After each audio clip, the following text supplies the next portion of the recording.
gengs. Masalah pelajaran tadi, seingatku sistem sonar pada kapal tuh bukannya ngadaptasi dari cara kelelawar cari makan ya? Berarti itu penerapan gelombang bunyi kan ya? Jujur, seingatku iya sih. Loh, emangnya antara sistem sonar kapal laut sama cara kelelawar mencari makan tuh ada hubungannya kayak? Ya jelas ada dong. Soalnya kan kelelawar mencari makan pakai sistem ekolokasi tuh. Nah, fungsinya dia untuk mengetahui jarak satu objek atau mangsanya.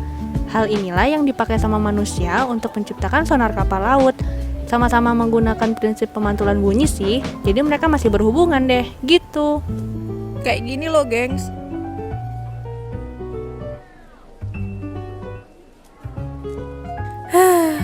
Penjelasannya sebenarnya udah jelas banget sih, tapi kok aku masih bingung ya?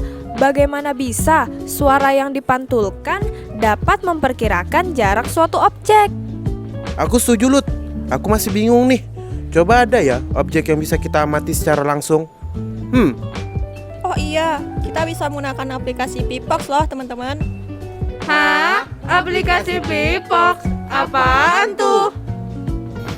Aduh, masa kalian nggak tahu Pipox? Pipox itu aplikasi lab digital yang memanfaatkan sensor pada HP kita untuk bereksperimen. Dia ini punya banyak fitur menarik tentang praktikum fisika. Nah, praktikum untuk mengukur jarak dan kecepatan suara pada sistem sonar juga ada loh. Jadi, hanya bermodalkan HP aja kita udah bisa melakukan praktikum dengan mudah. Keren kan? Aduh, gimana sih? Masa kayak gini aja kita nggak ngerti?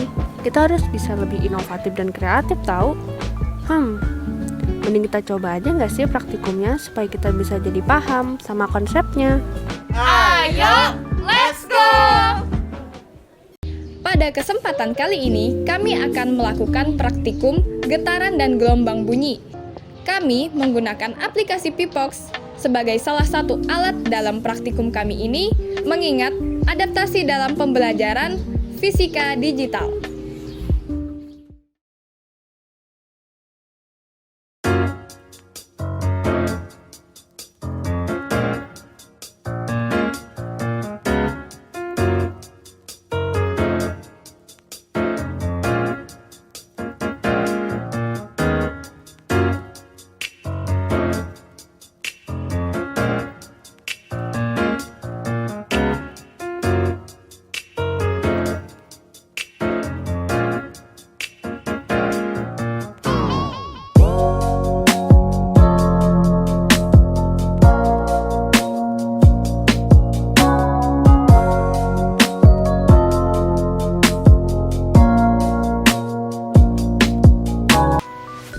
Setelah semua bahan telah selesai disiapkan, meliputi peletakan box hampa udara beserta handphone yang akan digunakan sebagai pemancar sumber bunyi ultrasonik di dalamnya, dan juga penyetelan aplikasi Pipox, langkah pertama dalam percobaan yang kami lakukan ialah menempatkan penghalang secara vertikal pada titik tertentu yang tidak diketahui jaraknya.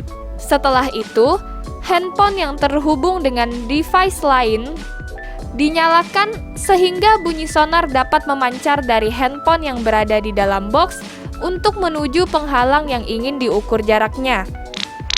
Apabila bunyi sonar telah terdengar 3 kali, berarti bahwa sesi pemancaran sonar telah usai. Maka setelah itu, dilakukanlah pengukuran secara langsung menggunakan meteran beserta pengamatan hasil grafik pada aplikasi Pipox yang muncul di device laptop.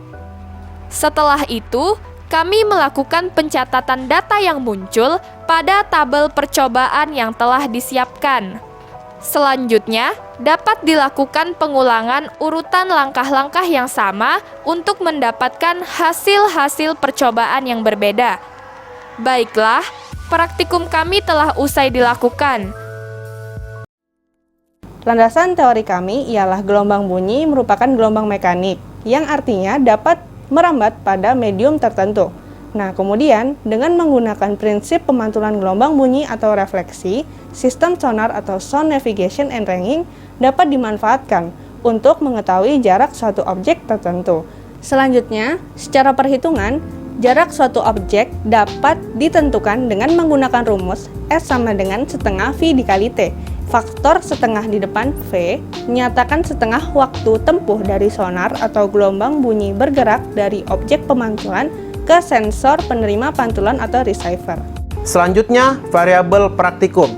Yang pertama, variabel bebas, yaitu jarak objek penghalang.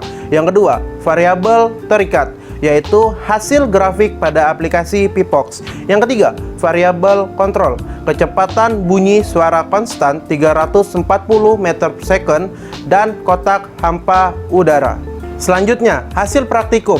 Percobaan pertama, didapatkan jarak pada saat praktikum 34 cm, jarak pada saat pengukuran langsung 33 cm, dengan kecepatan konstan 340 meter per second, dengan waktu 0,002 second. Percobaan kedua, didapatkan jarak pada saat praktikum 44,27 cm, jarak pada saat pengukuran langsung 40 cm dengan waktu 0,0026 second. Setelah itu, kami melakukan perhitungan secara teoritis menggunakan rumus S sama dengan VT per 2. Pada percobaan pertama dihasilkan jarak yaitu 34 cm. Pada percobaan kedua, jarak yang dihasilkan yaitu 44,2 cm. Berikutnya, diagram ini adalah perbandingan hasil pengukuran jarak secara teoritis dengan pengukuran secara langsung.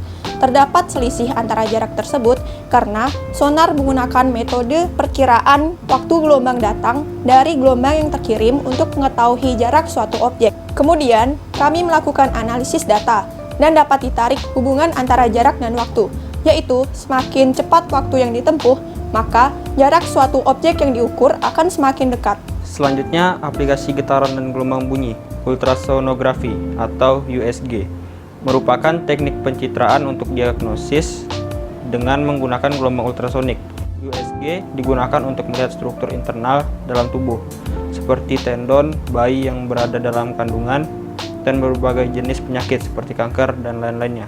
Lalu yang terakhir adalah bagian kesimpulan. Yang pertama, cara kerja sistem sonar dalam memperkirakan jarak suatu objek memanfaatkan prinsip pemantulan gelombang bunyi echo. Lalu yang kedua, sistem sonar dalam melakukan analisa dan perkiraan jarak suatu objek menggunakan perhitungan teoritis yaitu persamaan S sama dengan V kali T per 2. Lalu kesimpulan yang ketiga, hasil analisa jarak suatu objek menggunakan sistem sonar tidaklah 100% akurat.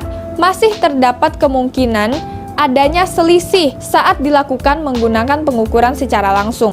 Lalu yang keempat, kemampuan sistem sonar menggunakan prinsip pemantulan bunyi atau echo dalam memperkirakan jarak suatu objek dimanfaatkan dan dikembangkan dalam berbagai ilmu pengetahuan.